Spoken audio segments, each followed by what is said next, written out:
சத்தியம் என்கிற விஷயத்தில் ஈவே ராமசாமி முட்டாள்தனமாக முரண்பட்டதை இந்த காணொளியில் பார்ப்போம். சத்தியம் அசத்தியம் எனும் தலைப்பில் ஈவே ராமசாமி சொன்னது. சத்தியம் என்பது ஒரு விஷயத்தில் எல்லோருக்கும் ஒன்று போலவே படும் என்று நினைக்க கூடியதாய் இல்லை. நாம் சத்தியமென்று கருதுவது மற்றொருவன் அசத்தியமென்று கருத உரிமையுடையதே ஆகும். அன்றியும் சத்தியம் என்று ஒரு மனிதனுக்கு பட்டதெல்லாம் உண்மையானதும் நியாயமானதும் என்று கருதி விடவும் முடியாது. விடுதலை 11 ஜனவரி 21 பெரியார் 99வது விடுதலை பிறந்த நாள் மலர். பக்கம் 37. ஈவே ராமசாமி சத்தியத்திற்குள்ளேயே அசத்தியம் என விளக்கம் கொடுத்தாலும் உண்மையான சத்தியம் நேர்மை என்பதெல்லாம் எங்குமே மாறாத தன்மை கொண்டவையே. சத்தியத்தை வளைக்க துடிப்பவன் தான் அதனை அசத்தியம் என்பான். சத்தியம் ஈவே ராமசாமி சொல்வது போல் மனிதனுக்கு மனிதன் நேரத்திற்கு நேரம் என்றெல்லாம் மாறாது. அப்படி மாறினால் அது சத்தியத்திற்கான வரைமுறையை கொண்டிருந்திருக்காது. அவரவர் சுயநலமாய் வேண்டுமானால் ஈவே ராமசாமி கூறுவது போல் சத்தியம் அசத்தியம் என சொல்லிக் கொண்டு திரியலாமே ஒழிய அதில் எந்த சத்தும் நிச்சயம் இருக்காது. பாவத்திற்கு பரிகாரம் என மதவாதிகள் குறிப்பிடுவதற்கும் சத்தியத்தில் அசத்தியம் என ஈவே ராமசாமி பூசி மெழுகுவதற்கும் வித்தியாசம் இல்லை.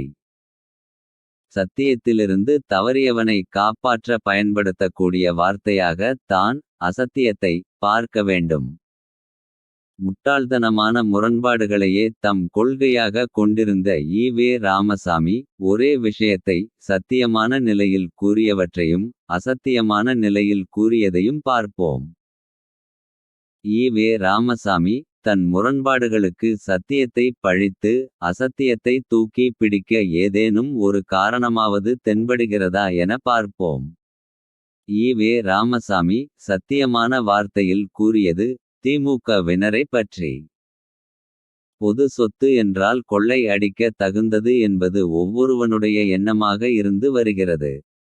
அப்படிப்பட்ட எண்ணமுள்ளவர்கள் ஒரு நாளும் பொது நிர்வாகத்துக்கு அருகதையுடையவர்களாக மாட்டார்கள் என்பதோடு மேலும் கூறுகிறார். மதராஸ் கார்ப்பரேஷன் ஊழலாக உள்ளது என்று அதிருப்தி அடைந்து இந்த கண்ணீர்த்துளி திமுகவுக்கு ஓட்டு போட்டீர்களே பலன் என்ன? சாணியிலே கால் வைத்து விட்டோமே என்று அஞ்சி எட்டி குதிக்க போய் மலத்தில் அல்லவா கால் வைத்து விட்டீர்கள். பொது வாழ்க்கையில் அதாவது அரசியலில் உள்ளவர் கை சுத்தமானதாக கொள்ளையடிக்க நினைக்காதவராக இருக்க வேண்டும் என்கிறார் ஈவே ராமசாமி. இதை நாம் சத்தியமான வார்த்தைகள் என சொல்லலாம்.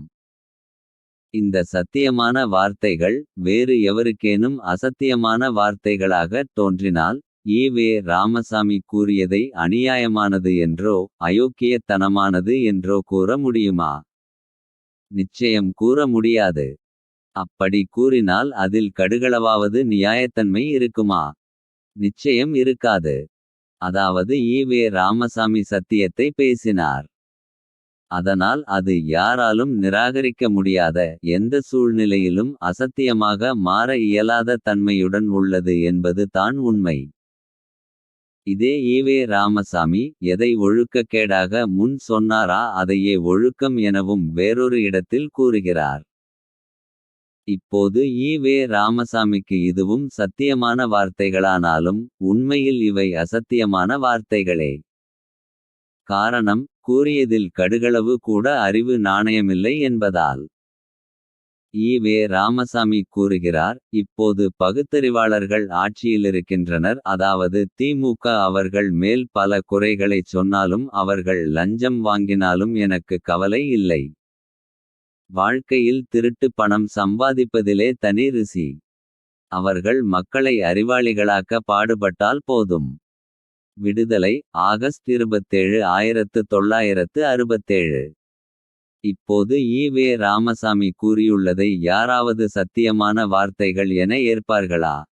முன் சொன்ன சத்தியத்தன்மை இதிலில்லையே. ஈவே ராமசாமி கூறினார் என்பதற்காக மட்டும் அவை சத்தியமான வார்த்தைகளாகிவிடாது.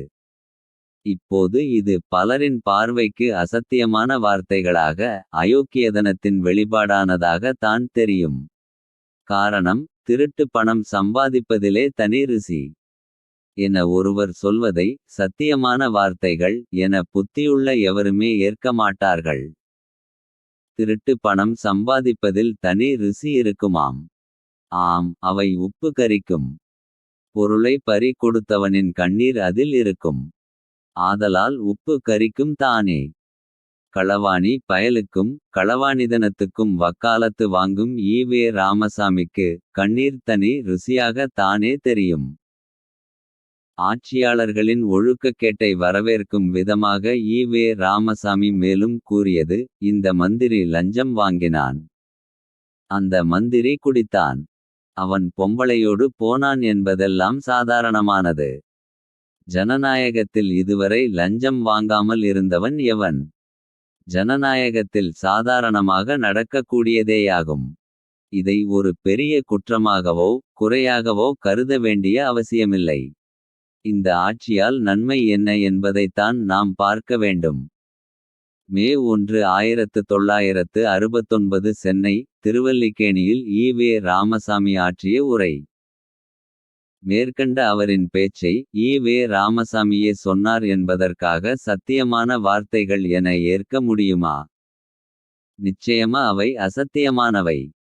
சத்தியமான வார்த்தைகள் என்பது கல்லில் எழுதியது போன்று அழியாதிருக்கும். அது எவரொருவரும் மாற்ற விரும்பும் அசத்தியமான வார்த்தைகளாக இராது. ஈவே ராமசாமி சொல்வது போல் சத்தியம் என்பது ஒரு விஷயத்தில் எல்லோருக்கும் ஒன்று போலவேபடும் என்று நினைக்க கூடியதாய் இருக்க வேண்டியதில்லை என்பதாக அவை இருக்காது. அப்படி இருந்தால் அவை சத்தியமான வார்த்தைகளாக இருக்காது. அசத்தியத்தை ஆதரிக்க நினைப்பவன் தான் ஈவே ராமசாமி கூறியதை போல் பேசி கொண்டு திரிவானே தவிர அறிவுள்ளவன் அந்த வகையில் பேச மாட்டான். ஒரு நேரத்தில் ஒரு விஷயம் சத்தியமானதாக தெரிந்துள்ளது. இன்னொரு நேரத்தில் அந்த விஷயமே அசத்தியமானதாக தெரிகிறது என்றால் அது சத்தியத்தின் குற்றமா அல்லது மாற்றி மாற்றி பேசும் நபரின் குற்றமா? மகாத்மா காந்தியின் சிஷ்யனாக சில காலம் இருந்தும் சத்தியத்தை பற்றி நேர்மையாக ஈவே ராமசாமியால் பேச முடியவில்லை என்றால் அவரது கற்றலில் ஏதோ பிழை உள்ளது என தான் பொருள்.